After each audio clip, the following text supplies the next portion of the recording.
So anytime you stop me, say what you're up, I know.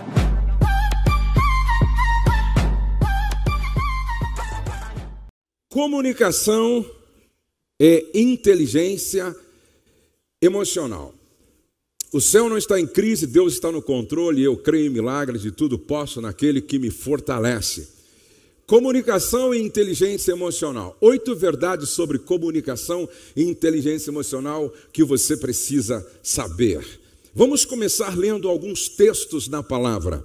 As pessoas inteligentes sabem como segurar a língua. Sua grandeza é perdoar e esquecer. Bíblia, na versão A Mensagem. Quando muito se fala, maior é o risco de pecar. Por isso, o sábio mede bem as suas palavras. Vigie suas palavras e controle a sua língua. Você salvará a você mesmo de muita desgraça. Observe as pessoas que sempre falam antes de pensar. Até os insensatos saem melhor do que elas. Eu fiz uma pesquisa no meu site e nós perguntamos para 2.225 pessoas e perguntamos qual era a área mais difícil no seu relacionamento conjugal. 5% disse: relacionar-se com sogro e sogra é complicado para mim. 20% respondeu: área sexual é complexa para nós. 22% disse: falta romantismo. 24% falou sobre comunicação e 28% disse que a área financeira era muito complicado. 24% disse: temos problema na área da comunicação. Se você parasse um pouco para refletir sobre a importância da comunicação, eu creio que você investiria mais nessa área. Augusto Cury disse algo interessante. Muitos casais se separam não por falta de amor, mas por falta de uma comunicação inteligente que retroalimenta o amor inteligente. Muitas pessoas se separam não por falta de amor, mas por falta de comunicação inteligente, que retroalimenta o amor. A primeira verdade que você precisa saber sobre comunicação é que nada é possível sem comunicação. Nada é possível sem comunicação. Se não, veja esse texto. Evangelho segundo João, capítulo 1, verso 1 ao 4. No princípio era aquele que é a palavra. Gente, palavra são códigos, ou palavras são códigos que expressam pensamentos. No princípio era a palavra. Palavra expressa pensamento. Ele estava com Deus e era Deus. Ele estava com Deus no princípio. Todas as coisas foram feitas por intermédio dele, é a palavra. Então, entenda, eu estou usando esse texto para fazer uma aplicação dentro da comunicação. Todas as coisas foram feitas por intermédio dele. E é interessante que diz, no princípio era o verbo. Se você pensar em verbo, tira o verbo e a frase perde o sentido. Veja como tudo aí nesse texto nos remete à importância e o valor da comunicação. Sem ele, nada do que existe teria sido feito. E agora diz, nele estava a vida. Preste atenção, nele que era a palavra, através da qual tudo foi criado, estava a vida. Pergunto, o que caracteriza a morte? Uma das evidências de que morreu, silêncio. Uma das evidências de que morreu, silêncio. Silêncio. Nele estava a vida e era a luz dos homens. Agora, é interessante como tudo nos lembra comunicação. Porque vamos pegar a palavra diálogo e dividir em duas. Dia, tracinho, logo. Palavra. No grego. Dia, tracinho, logo. Dia lembra o quê? Luz, claridade, sol. Logo, palavra, comunicação. Então, se à noite acaba a energia, tudo fica escuro, mergulhado na escuridão, se caminha com liberdade? Não. A gente caminha com segurança? Não. O que significa dizer que quando acaba a comunicação, quando morre o diálogo, a relação mergulha nas trevas. Ninguém caminha com segurança. Ninguém caminha com liberdade. Então, entenda a importância e o valor da comunicação. Em segundo lugar, sem comunicação não há transformação. Se não, preste atenção que quando Jesus realiza o seu primeiro milagre lá em Caná da Galileia, todo o milagre passou pelo sistema de comunicação. Maria, ela enxerga um problema e ela fala para Jesus, Jesus ouve, Jesus compreende e Jesus responde. Aí Jesus fala com Maria, Maria ouve, compreende e responde. Aí Maria fala com os serventes ouvem e compreendem. Quando Jesus fala com os serventes, eles ouvem, eles compreendem, eles agem. E aí os serventes falam com o mestre Sala, e o mestre Sala ouve, compreende e fala.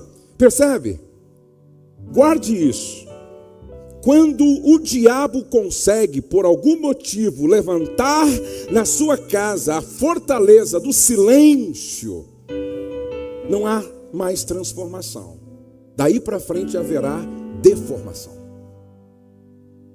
Aonde não há comunicação inteligente, construtiva, efetiva, não há transformação.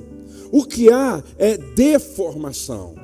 Agora preste atenção, na família, se não se prioriza a comunicação, em pouco tempo os membros estarão tão distantes que jamais conseguirão se encontrar novamente, nem que seja para brigar, é preciso se comunicar. Mas eu chamo de briga boa, briga inteligente, briga com autocontrole da própria ira. É aquela briga que faz o outro dizer verdades que na calmaria jamais falaria. Sabe quando é que a Rose fala para mim as verdades que eu preciso saber? Quando a gente está brigando. Ah, depois tem outra. Você lembra que há um ano atrás, porque mulher guarda tudo, não é verdade? Diz que a mulher tem um ovo na cabeça, que ela vai guardando tudo ali, e na hora da briga ela abre o ovo. Ah, depois tem outra. Você lembra? Há 15 dias atrás. Então nem que for para brigar. Olha, cuidado com o casal que diz para você assim: ah, nós estamos casados há 10 anos e nunca brigamos. Então, ou nunca casaram, ou morreram e esqueceram de enterrar os dois. Cuidado com o casal que diz: não, há 20 anos estamos juntos e nunca. Isso não existe. Aonde houver dois seres humanos normais, aí sempre vai haver discordância. E discordância pode levar a uma briga. A comunicação precisa ser priorizada e treinada. Tem que ser honesta, direta, aberta e com intenção de se mostrar. Comunicar é compartilhar vida e emoções sem medo e sem máscara. A boa comunicação produz o quê? Leiam comigo: integração, conhecimento, desenvolvimento, revelação. Para você fazer parte do grupo, para você se integrar, você tem que se comunicar. Casar é conhecer, e só dá para conhecer o outro se a gente se comunica, e se comunica bem. Desenvolvimento e revelação. É impressionante. Tem casais que estão casados há 5 anos e não se conhecem, 10 anos e não se conhecem, 20 anos e não se conhecem. Tem um fato engraçado que a minha esposa me contou, que ela conversava com a mulher casada com o seu irmão há 7 anos, e ela disse assim: inclusive, o meu irmão, quando ele colocou dentadura, prótese, a mulher regalou os olhos, a esposa. O quê? Meu marido usa isso? Como ele escondeu, Douglas? Não sei, porque esconder da esposa que usa prótese. Aquele casal de velhinhos, 50 anos estavam casados, e um jornalista quis saber, 50 anos casados, qual é o segredo? Marcaram um café, foram tomar café juntos, e eles estão tomando café. O jornalista perguntou para ele: qual é o segredo de 50 anos de vida conjugal? Ele disse: é simples, sabe essa parte do pão aqui, ó, bengala, crocante, é a parte que eu mais gosto. Todo dia eu corto essa parte, abro, passo manteiga, coloco às vezes em quando queijo, não é? E sirvo para ela. O jornalista: que lindo, maravilhoso. Aí perguntou para ela: e a senhora, qual é o segredo? Ela disse: sabe essa parte que está falando crocante, que ele mais gosta? É a parte que eu mais detesto, e eu estou comendo isso há 50 anos. Eu pergunto: eles se comunicavam bem, sim ou não? Um casal estava conversando, depois de 15 anos de casado, brigaram mais uma vez por causa das dívidas. Aí ele olha para ela e diz assim: depois tem outra, viu? Será que você não sabe que eu não gosto de peixe? Você faz peixe todos os dias para me comer, pô? Ele estava comendo peixe há 15 anos, gente. A gente precisa conversar. Nós temos dificuldade de falar sobre coisas difíceis. Por exemplo, mau hálito. Mau hálito é uma coisa que ninguém gosta, é uma conversa difícil. Um dia um irmão entrou no meu carro, quase que eu desci. E a melhor pessoa para ajudá-lo seria a mulher dele, mas a gente não fala sobre isso. A gente não conversa sobre nossa vida sexual. Tem gente que arrasta uma vida sexual pequena, medíocre, pobre, porque eles não falam, não há conhecimento em relação a isso. É interessante que a comunicação é essencial na construção. Olha esse princípio aqui nesse texto de Gênesis capítulo 11, verso 6 ao 8. Aqui, ó, fala da Torre de Babel, um projeto que não estava alinhado com o coração de Deus, que não estava alinhado com a vontade de Deus. Deus resolve parar aquele projeto. E qual é a estratégia que Deus usa? Primeiro, o texto diz assim: e Deus disse: eis que o povo é unidade, e todos têm uma só língua. Preste atenção que o próprio Deus está mostrando para você e para mim que aonde houver unidade e comunicação perfeita, as pessoas conseguem fazer o inacreditável. Olha aí, ó. E isto é o que começam a fazer. Agora não haverá restrição para tudo o que eles intentarem fazer.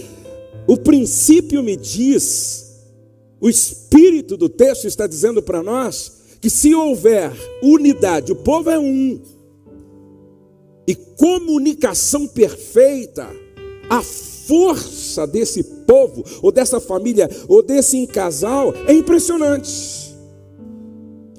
Eia, desçamos. Por que desçamos? Pai, Filho, Espírito Santo. Eia, desçamos. E nós vamos comprometer a comunicação deles. Nós vamos complicar a comunicação deles.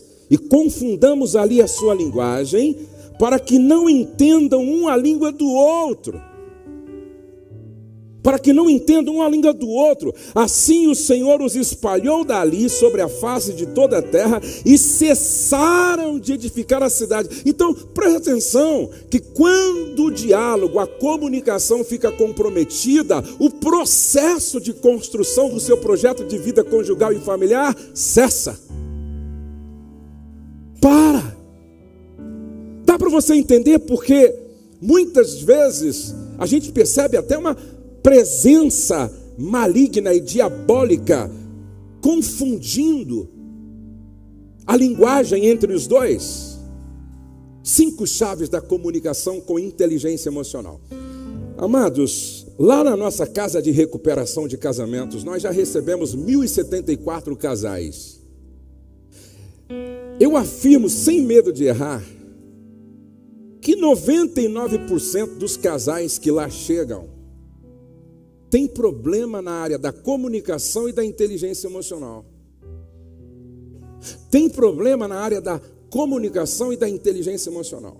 E aí você me pergunta, pastor Josué, por que hoje? Porque hoje, claro, depois do incentivo de Daniel Goleman, na década de 90, que popularizou essa terminologia de inteligência emocional como uma das inteligências do ser humano, por que hoje a insistência dos diretores das empresas em fazer com que os seus subordinados, supervisores, gerentes, líderes, façam um curso de inteligência emocional? Por que a gente percebe hoje muitos promovendo esse curso de inteligência emocional? Por quê? Daniel Goleman já dizia: o teu sucesso em todas as áreas da vida depende 80% do seu QE, 20% do seu QI.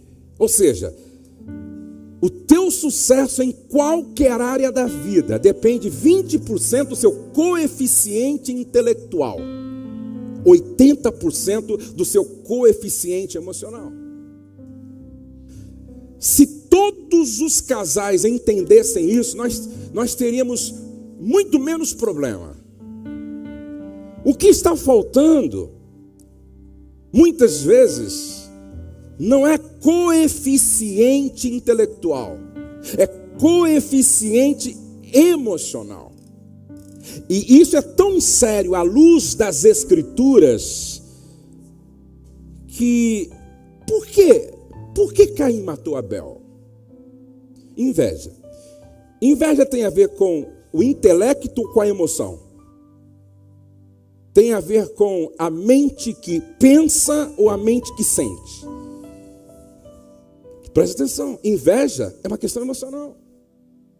Caim mata Abel. Moisés desce do monte depois de 40 dias, trazendo as tábuas da lei, a única Bíblia escrita por Deus, com os 10 mandamentos. Quando ele vê o povo adorando um bezerro de ouro liderado pelo seu irmão Arão, ele fica irado. E no seu descontrole emocional, possuído por um sentimento de ira, ele não pensa, ele não reflete, ele não calcula, ele não faz conta. E ele simplesmente pega o que Deus havia feito, ele quebra. Ou seja, quando você perde o controle e se deixa dominar pela ira, você começa a quebrar o que Deus fez. Você começa a destruir o que Deus escreveu, o que Deus fez.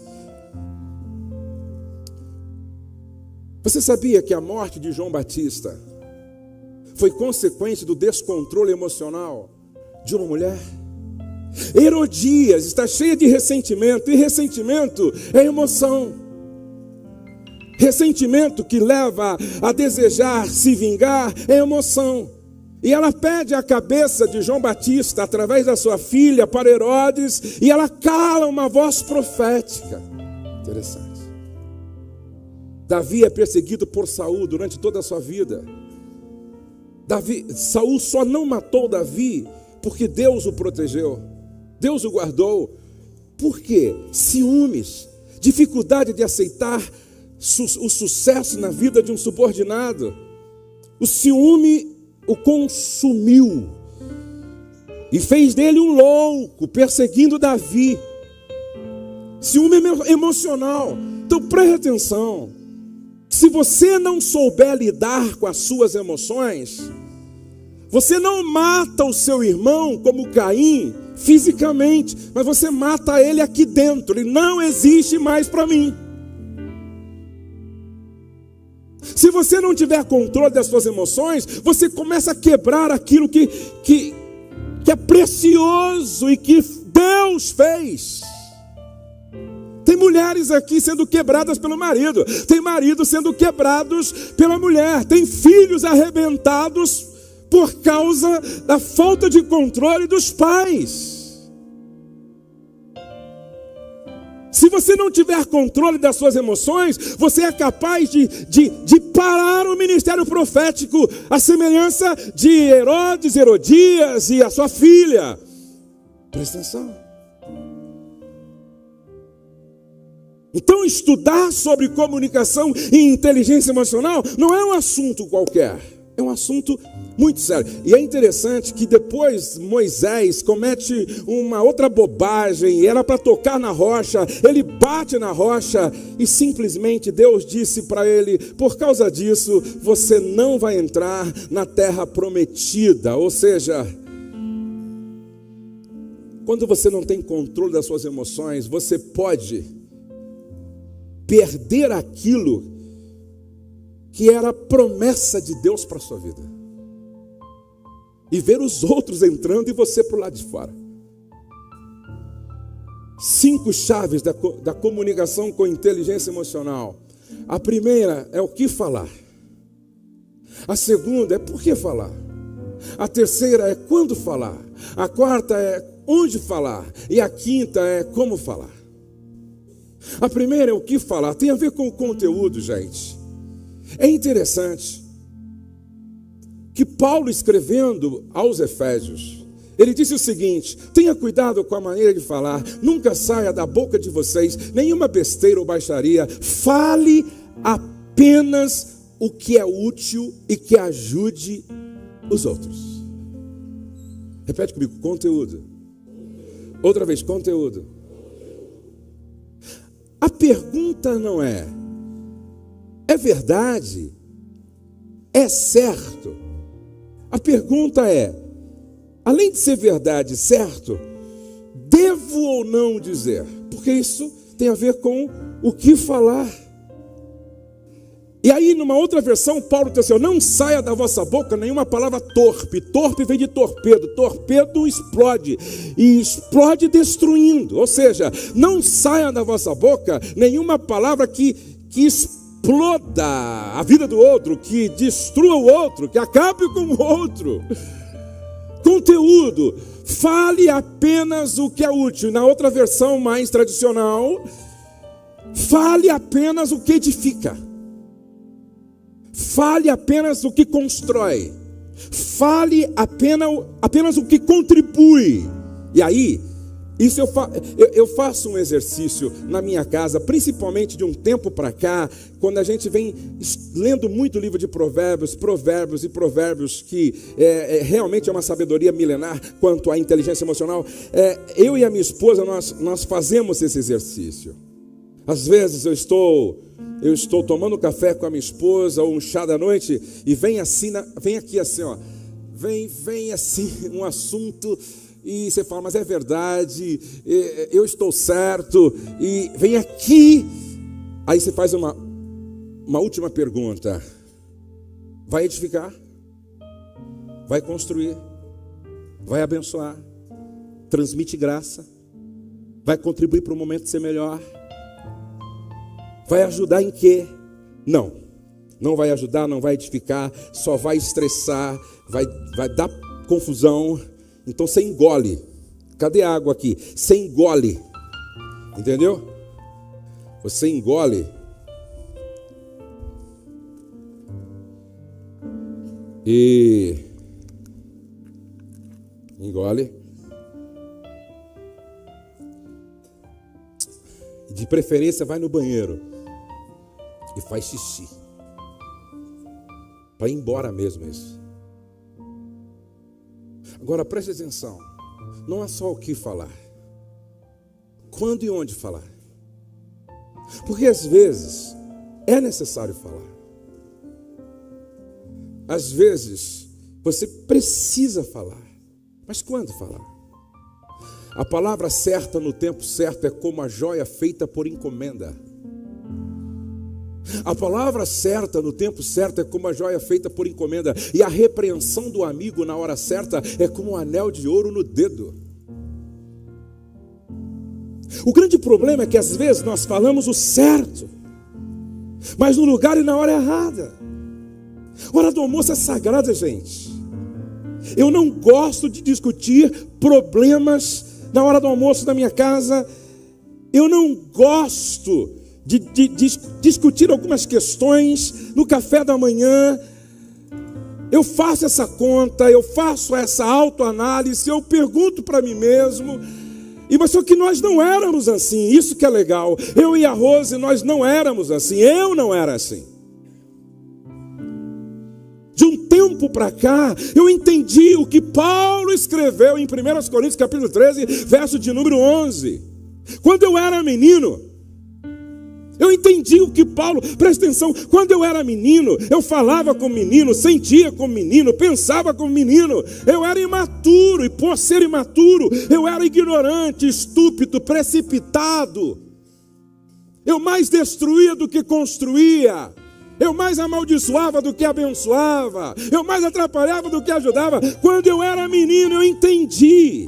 Aí Paulo diz assim: quando eu era menino, eu falava como menino, sentia como menino, pensava como menino. Quando cheguei a ser homem, quando eu amadureci, quando eu cresci, quando eu progredi, eu desisti das coisas próprias de menino. Repete comigo: eu desisti das coisas próprias de menino.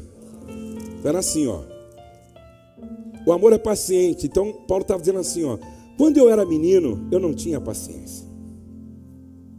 Quando eu era menino, eu não era benigno. Quando eu era menino, eu ardia em ciúmes.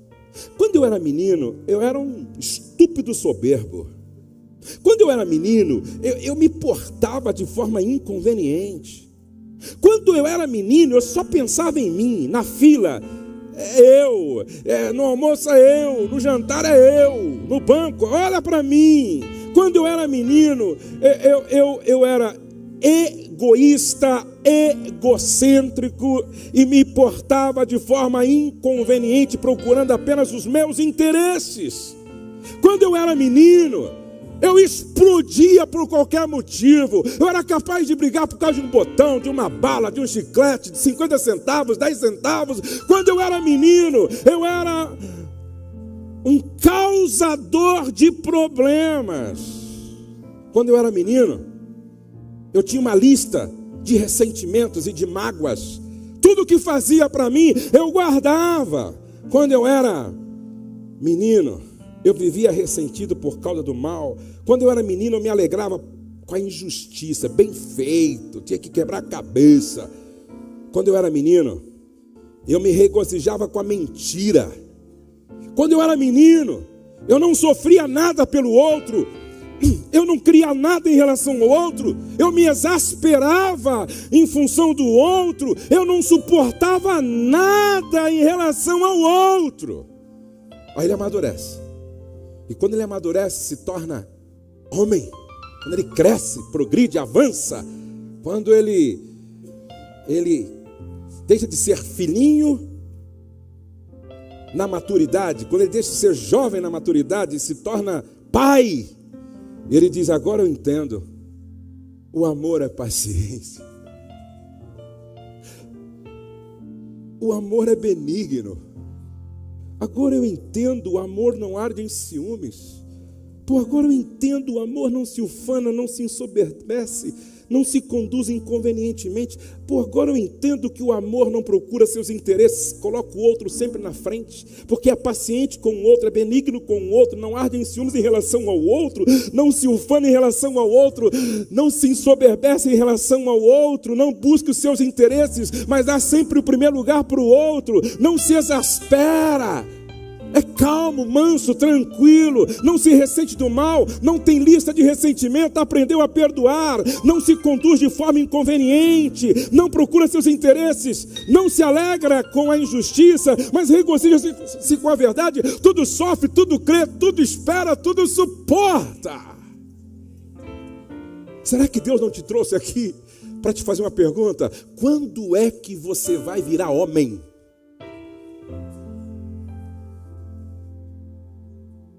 Quando é que você vai deixar de atitudes infantilizadas? Quando é que você vai parar de brigar por causa de pirulito? De mamadeira emocional? Quando é que você vai parar de arrumar confusão por coisas tão banais, tão pequenas? Um casal chegou aqui há alguns anos atrás, num evento. A esposa que arrumou a mala dele, e ela esqueceu de colocar na mala o cinto. Esse cara ficou endemoniado e acabou com a esposa por causa do cinto. Você não presta nem para arrumar uma mala, sua anta. Você é uma idiota, lerda, cega, burra. Como é que eu vou para o encontro sem cinto agora? Destruiu a mulher por causa de um cinto. Quanto custa um cinto? R$80? Quanto custa sua paz, sua alegria, seu orgasmo à noite? Quanto custa o evento, o avião, o carro alugado? Será que você não está jogando no lixo o que não tem preço por causa de coisas tão pequenas, banais, insignificantes? A palavra certa, no tempo certo, é como a joia feita por encomenda, e a repreensão do amigo na hora certa é como um anel de ouro no dedo. Agora, como falar? Tem cuidado com a maneira de falar, pô. Olha o que a Bíblia diz em Provérbios 15:1: a resposta moderada neutraliza a ira, mas a língua afiada põe mais lenha na fogueira. A resposta moderada neutraliza a ira. Como falar? Há uma diferença. O tom muda o sentido de uma frase. É uma grande diferença. Você chega... A minha esposa às vezes faz isso.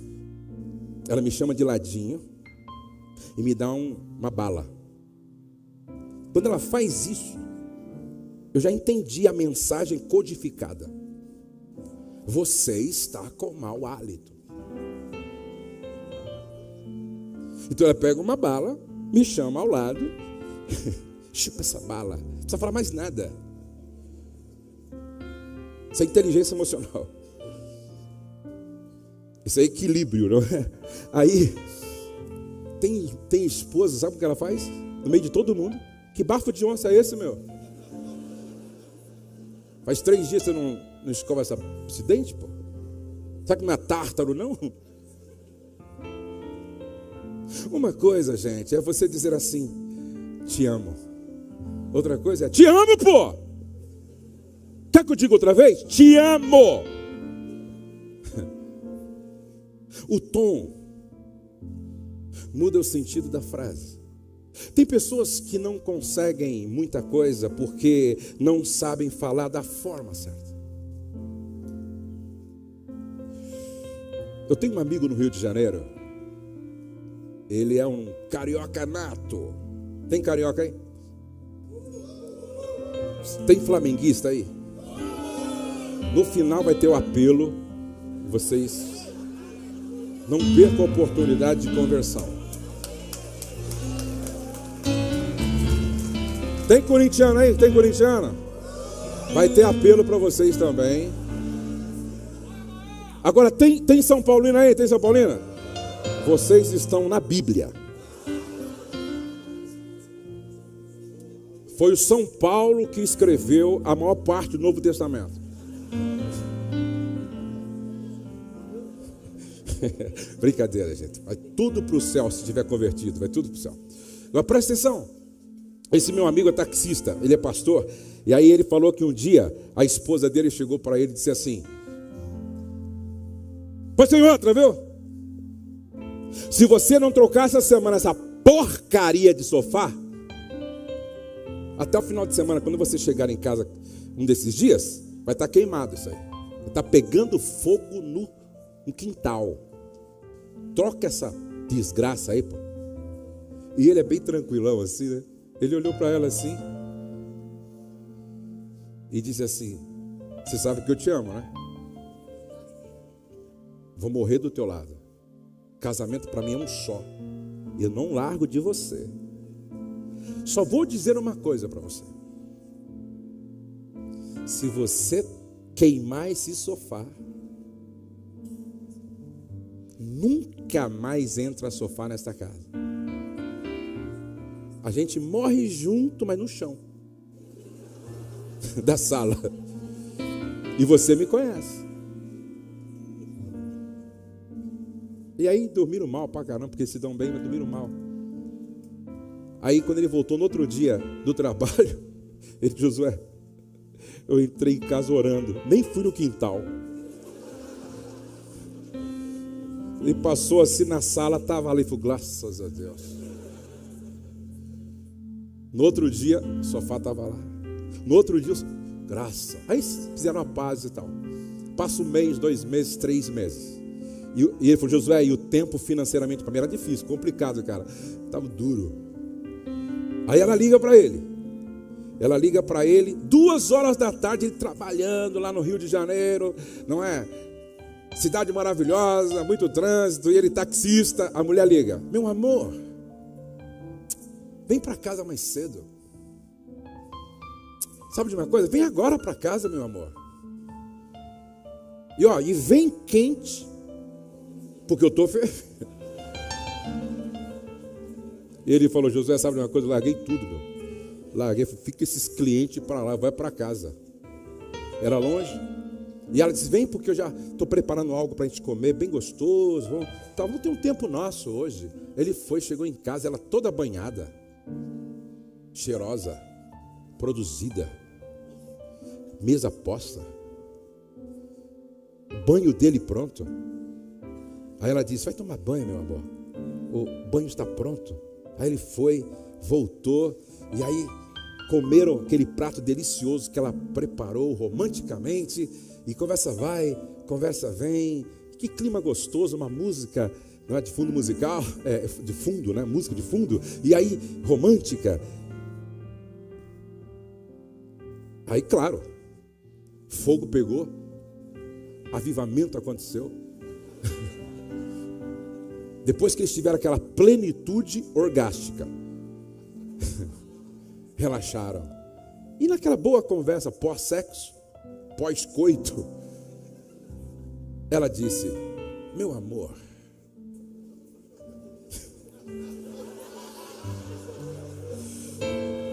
quando você puder, você troca o nosso sofá?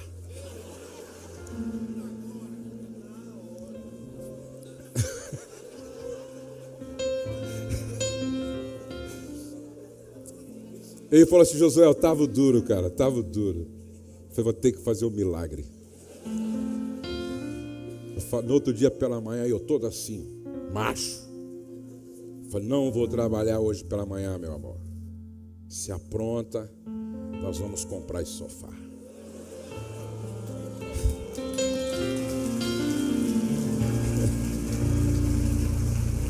Aí disse que ele chegou na loja, falei: nem que eu divida esses 60 meses, mas vou comprar esse sofá para ela. Aí ela disse: mas pode escolher, escolhe um bonito aí, meu. Porque amanhã o fogo vai pegar em cima desse sofá. E aí compra o tapete também, já que nós estamos na chuva, vamos se molhar geral. Aí, compra o tapete, aí ela comprou o tapete e tal. Deu para você entender? É jeito. Não é por força e nem por violência, mas é jeito. Olhe assim nos olhos do seu marido, olhe nos olhos da sua esposa, irmão, e diga para ela assim: é jeito, meu amor. É como fala.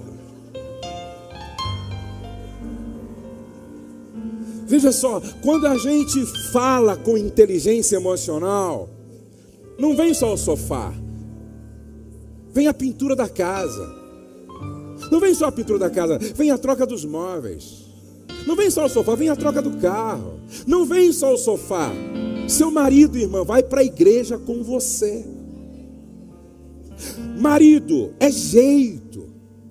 Tem marido que consegue muito pouco com a esposa porque ele não fala usando a inteligência emocional. Mas vamos correr. Eu fiz uma pesquisa esses dias no Instagram, ó.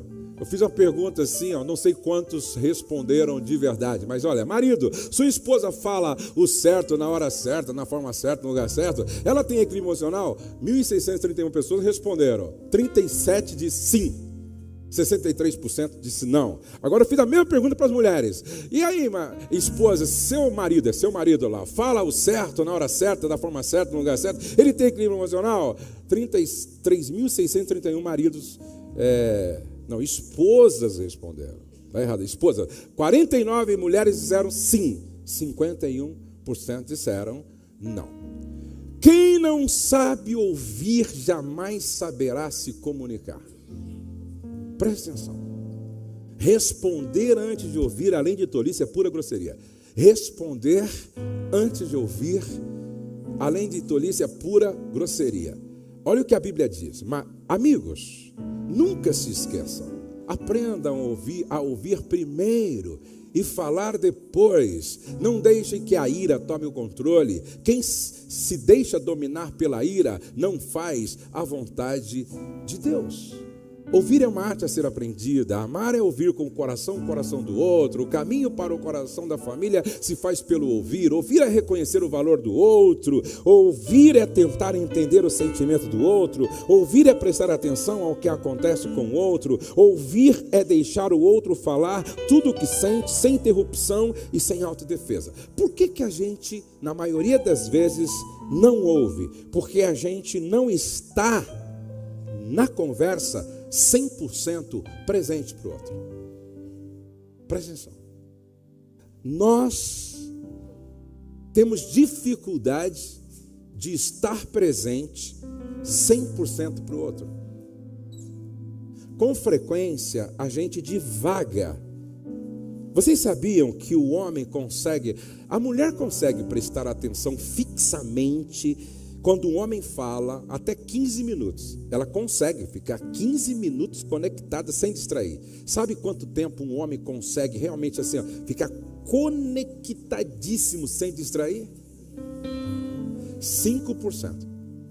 Por isso, irmã, não resolva contar para ele aquela história longa à noite, deitados. Porque tem cara que consegue responder dormindo.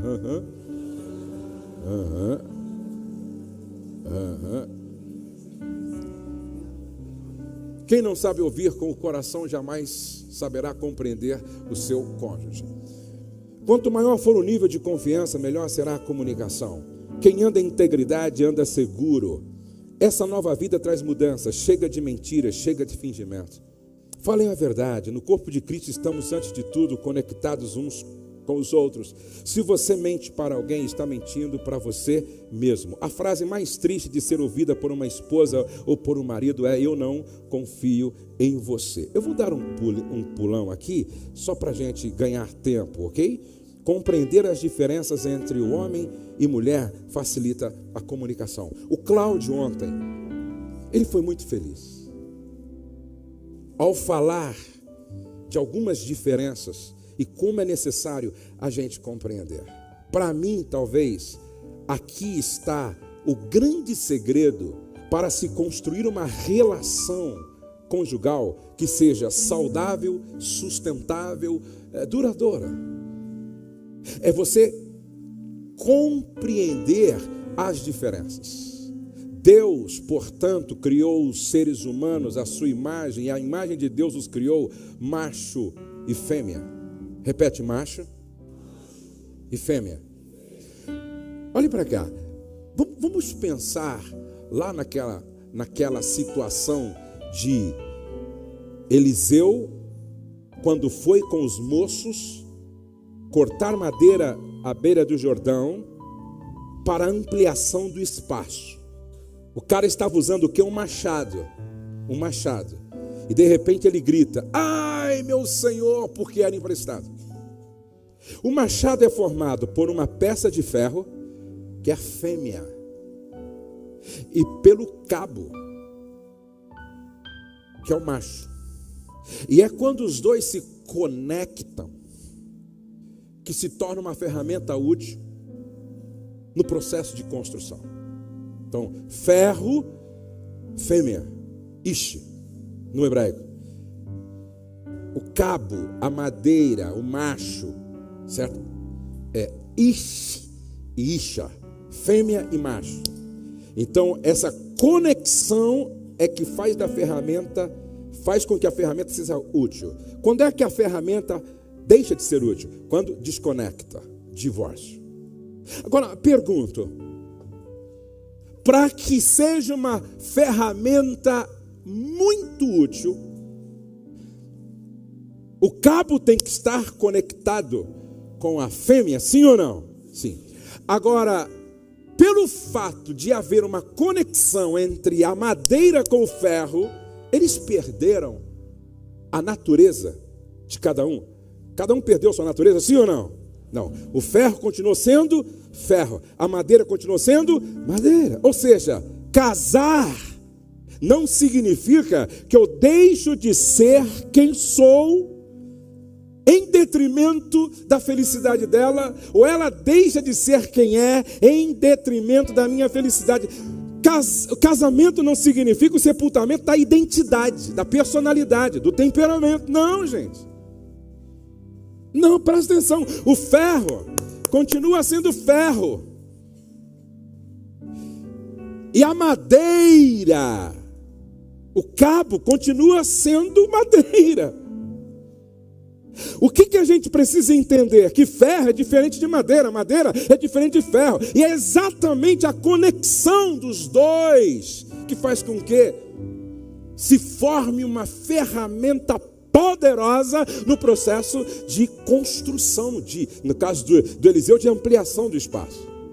Então nós precisamos entender isso, que nós somos diferentes. Olha como é que uma mulher escolhe as cores. Olha o homem. Para o homem é só bege. Só bege. E para a mulher?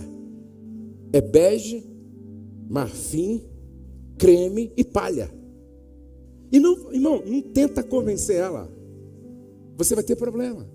Ela quer uma sandália bege, ela quer uma sandália creme, ela quer uma sandália palha e ela quer uma sandália marfim. Para mim é tudo igual. Agora, por quê? Porque nós somos diferentes. E a gente precisa respeitar essas diferenças. Nós temos percepções diferentes. Você percebe? Não tem como, nós somos diferentes. Às vezes eu vejo na praia uns caras de sunga, que não faz sentido. E eles desfilam como se fossem sarados. E algumas mulheres com um corpo razoável se sentindo gordas. Olha quando os dois se encontram. Dois homens se encontram, duas mulheres se encontram. Nós somos diferentes e nós precisamos entender e respeitar essas diferenças. No sexo, a mulher e o homem. No homem, tudo converge para um único botão. A mulher não. Nós somos diferentes. Agora eu gostaria de chamar a atenção dos maridos. A compreensão das esposas. Eu ouvi uma frase que é mais ou menos uma retradução de uma frase do T.D. Jakes, que diz assim: não queira entender o adulto que sou sem conhecer a criança que foi, sem ouvir a criança que foi. Eu quero dar sequência no que o Cláudio falou ontem. Suponhamos, irmão, que você cresceu naquela família organizada. Por exemplo, meu filho Douglas, desde que a Rose estava grávida, é que eu abençoava o útero da Rose. Quando o Douglas nasceu, a gente embalava ele assim, ó. Nasceu para vencer. Nasceu para ser uma bênção. Nasceu para louvor e glória do nome do Senhor. Quando o Douglas cresceu, ele ia para a escola dominical, nem que fosse para dormir na igreja. É engraçado que quando eu saí da COFAP, eu e a Rose, nós orávamos, tipo assim, das 6 às 7 da manhã. Saí da empresa, falei, agora eu tenho todo o tempo para orar. E aí eu levantava, olha que coisa doida, levantava as crianças para orar comigo. O Douglas tinha que orar, a Letícia tinha que orar, o Pedro não tinha chegado ainda. Eu me lembro que o Douglas estava tentando ficar acordado uma vez na sala. E nós orando e ele lá. Amém. Aí o telefone toca. Ele pega o telefone. Nosso Deus e nosso Pai. Falei, deixa o menino dormir, tem que dormir. Esse menino tem que dormir. Uma outra vez ele começou assim, Senhor, abençoa o laço do passarinheiro. Falei, não, vai dormir, vai dormir. Quando o cara começa a orar pelo laço do passarinheiro, tem que dormir. Tem que dormir.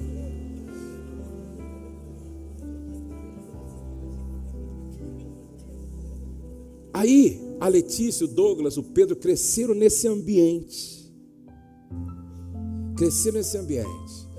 Na mesa, oração todo dia.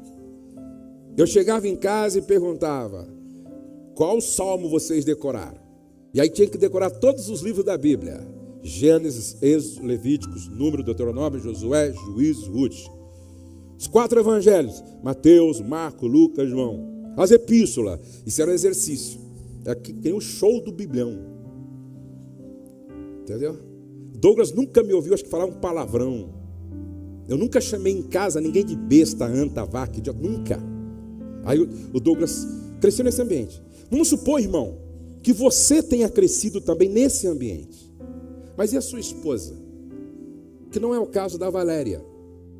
Mas tem esposa aqui que a mãe apanhou quando ela estava no útero da mãe.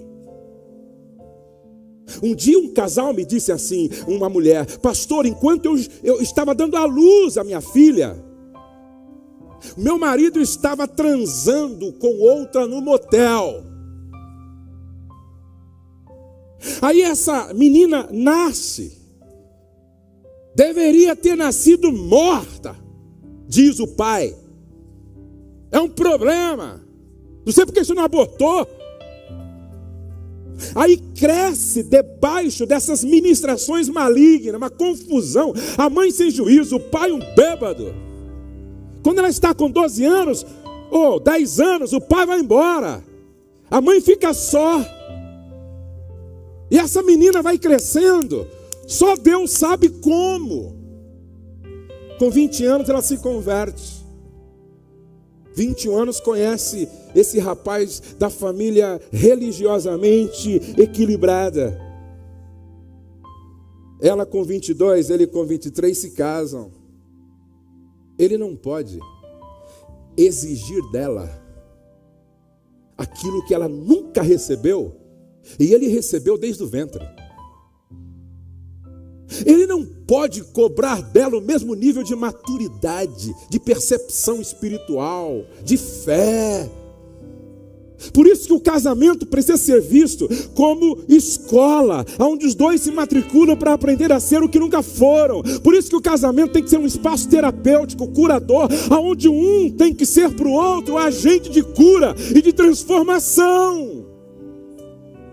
Por isso que o casamento exige paciência, amor incondicional, misericórdia, solidariedade.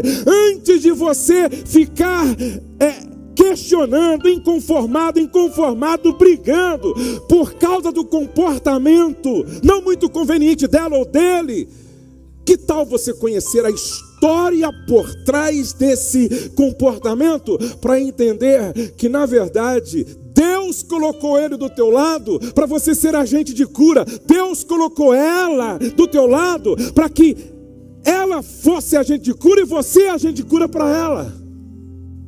Será que não está na hora de você entender isso? Que nós somos diferentes. Nós fomos criados de uma forma diferente em todos os aspectos, e isso precisa ser compreendido, entendido. Eu e minha esposa, talvez estejamos vivendo o melhor momento da nossa vida conjugal, porque nós entendemos tudo isso.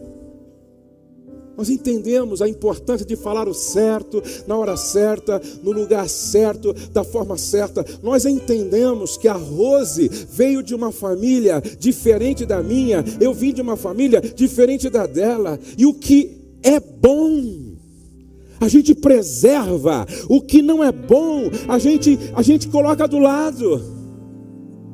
O que é importante, virtuoso, a gente reproduz, repete. O que não é bom, a gente tira da mochila, a gente joga fora. Deus não me colocou ao lado da Rose para torná-la uma pessoa pior. Deus não colocou a Rose do meu lado para me tornar uma pessoa pior. Nós fomos colocados um ao lado do outro para ser agente da graça de Deus, agente do amor incondicional de Deus, agente da bênção de Deus. Se vocês me entendem, digam amém. Eu faço sempre uma pergunta para os casais: qual é o destino final da nossa viagem conjugal? O céu. Qual é a missão principal do marido? Ajudar a esposa a chegar no céu. Qual é a missão principal da esposa? Ajudar o marido a chegar no céu. E aí você me pergunta: pastor, como eu sei se estou ajudando a minha mulher a chegar no céu? É simples. Vou te fazer uma última pergunta. Ao teu lado, irmão, a tua mulher se sente no céu ou no inferno?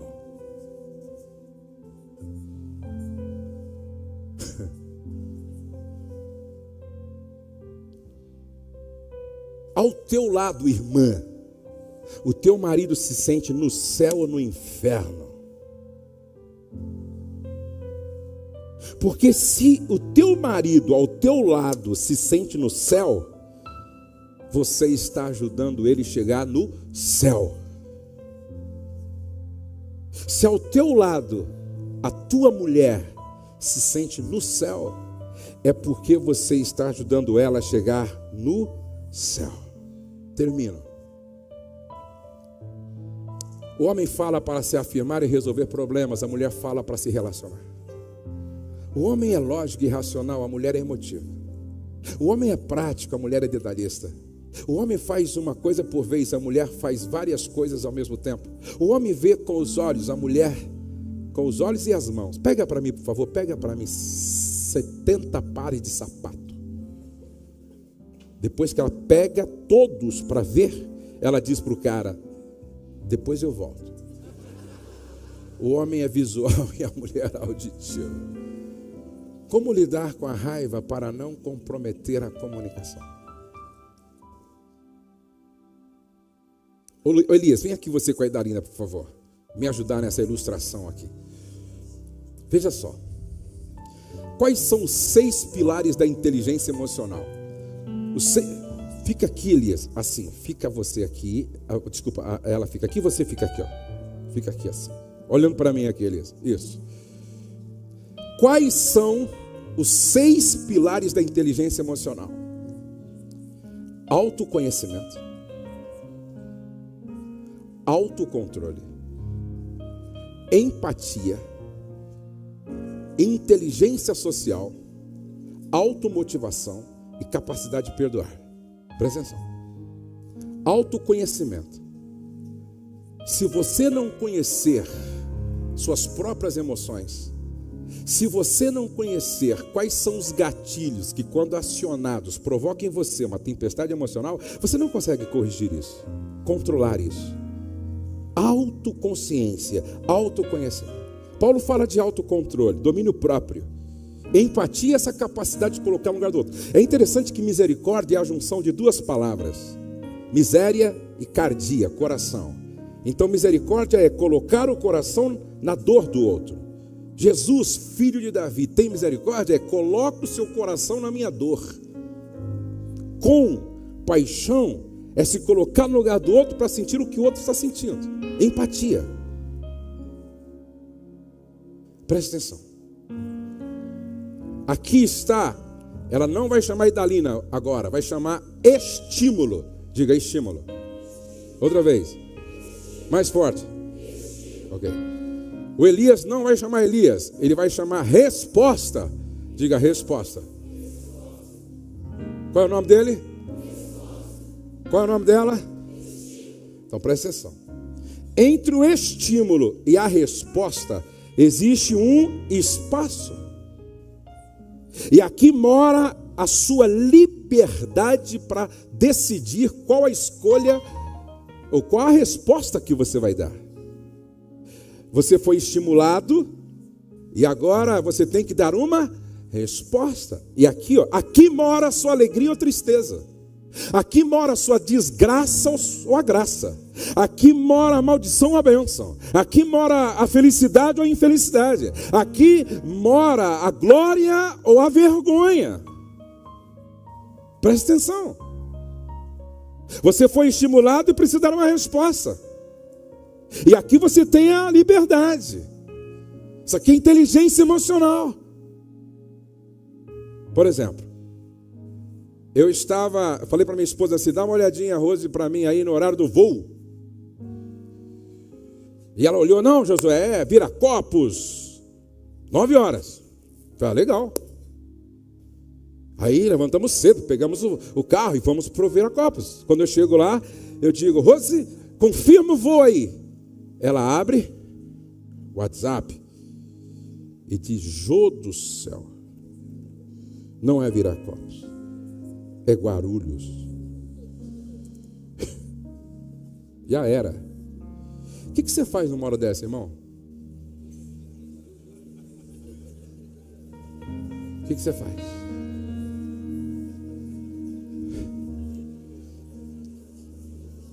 O que você faz? Ô, doutor Luciano, vem aqui me ajudar.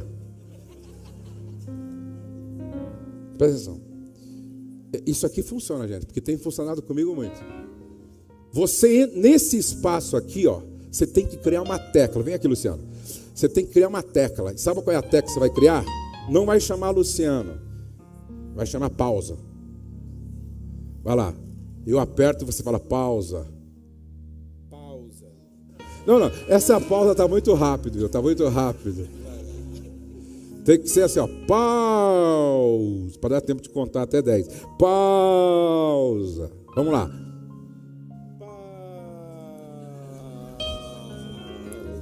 Esse é meu amigo Luciano. Nessa hora em que a Rose disse para mim assim: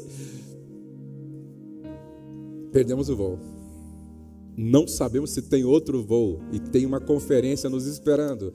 Essa é a hora, gente, que um gatilho é acionado. Você fica... Mas aí você lembra... Opa!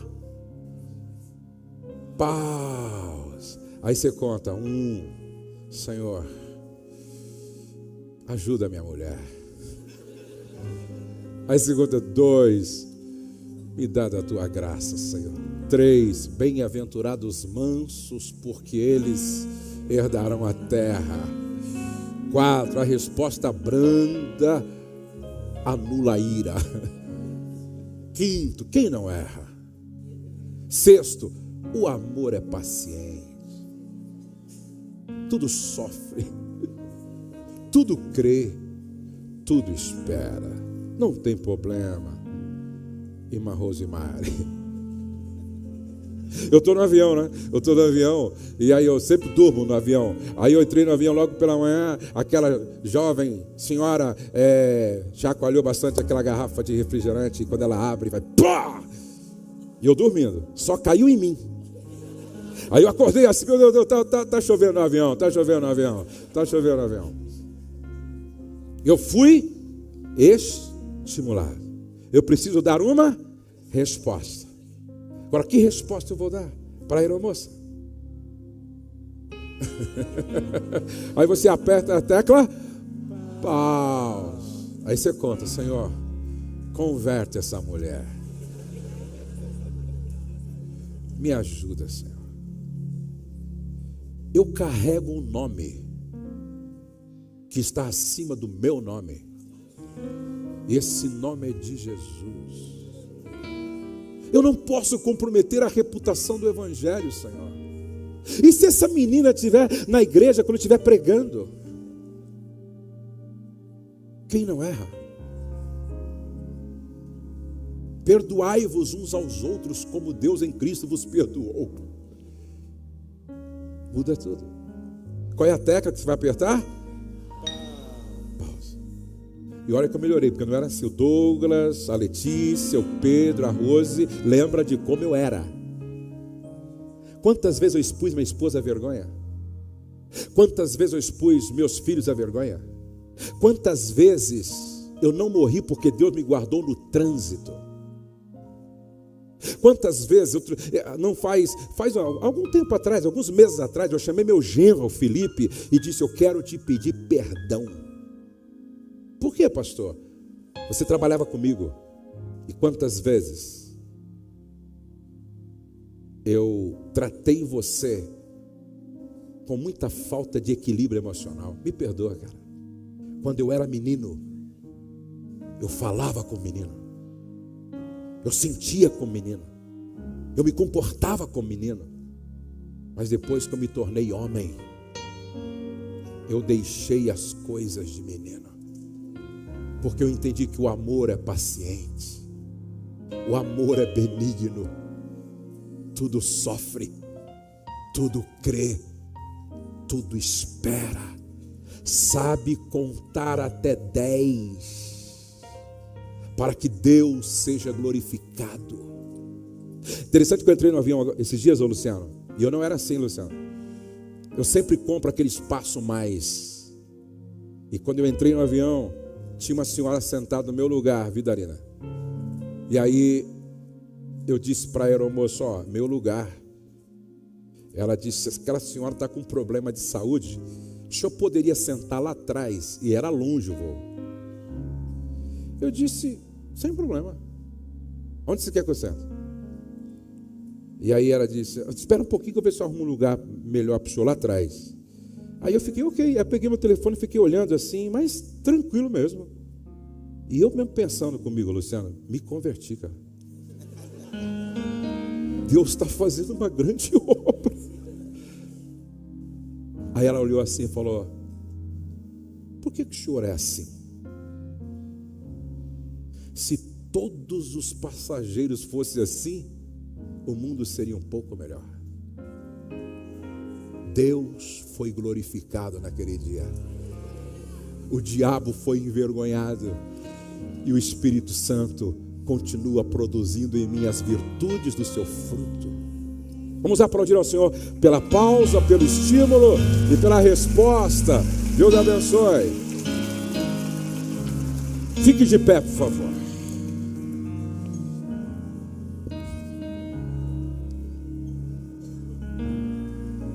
Repete comigo: decisão decide o meu destino. Repete: decisão decide minha qualidade de vida. Repete comigo: decisão decide a minha própria saúde. Não importa o que você sabe, importa o que você está fazendo com aquilo que você sabe. Eu só acredito em mudança quando aquele que quer mudar decide. Um dia eu decidi: quem chegar perto de mim vai sair melhor. Porque se eu sou salvo, carrego o céu, por onde eu passo, não posso deixar as marcas do inferno. Eu decidi não diminuir ninguém, elevar a todos. Eu decidi fazer minha mulher feliz. Todos os dias, quando eu estou fora de casa, a primeira pessoa que recebe o meu bom dia é minha mulher. E ela está aqui de prova. Eu escrevo assim: bom dia, meu grande amor. Se eu estiver chateado, é só meu amor. Se eu estiver muito chateado, é bom dia. Eu decidi ser um exemplo para os meus filhos. Eu decidi ser uma inspiração para aqueles que precisam se inspirar para ser um servo de Deus. Eu decidi não ler nada antes da Bíblia pela manhã. Eu decidi não sair do meu quarto sem orar, todos os dias. Eu decidi nunca parar de crescer. Amanhã eu quero ser melhor do que hoje. Semana que vem eu quero ser melhor do que essa semana. E o mês que vem eu quero ser melhor do que esse mês. Eu quero perguntar, com muita honestidade, qual homem aqui que até aqui não tem ajudado a sua esposa a chegar no céu? E você entendeu o porquê nesta manhã, e você quer tomar uma decisão de sair daqui diferente em nome de Jesus. Levante a mão, por favor. É só gente honesta mesmo assim. Pastor, sou sincero, eu tenho sido mais problema do que solução. Levante a mão, por favor. Agora, vocês têm coragem de pegar a esposa e vir aqui na frente? Então vem aqui, por favor. Só as mulheres agora que quer mudar a partir de hoje. Diante de tudo que ouviu, você quer mudar a partir. Vem aqui na frente também. As mulheres com o marido. Não, vamos lá, que eu quero mudar. Eu quero mudar. Eu não posso continuar sendo assim. Eu não posso continuar sendo como eu sou. Eu não posso continuar com esse desequilíbrio emocional que vem quebrando aquilo que Deus fez. Não, eu não posso.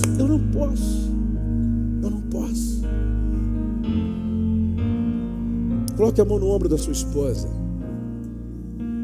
Aqui não tem ninguém que possa se ver como uma obra acabada. Todos nós estamos em processo. E como é bom quando a gente reconhece que precisa melhorar. Quando a gente reconhece os nossos erros, nossas falhas, nossos pecados. Vamos orar.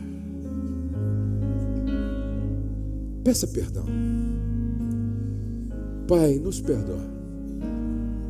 Tudo que falamos que não deveríamos ter falado. A forma como falamos que foi errada.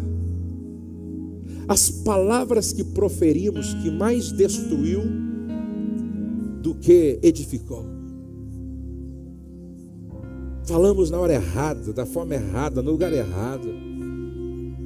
Não somos pacientes.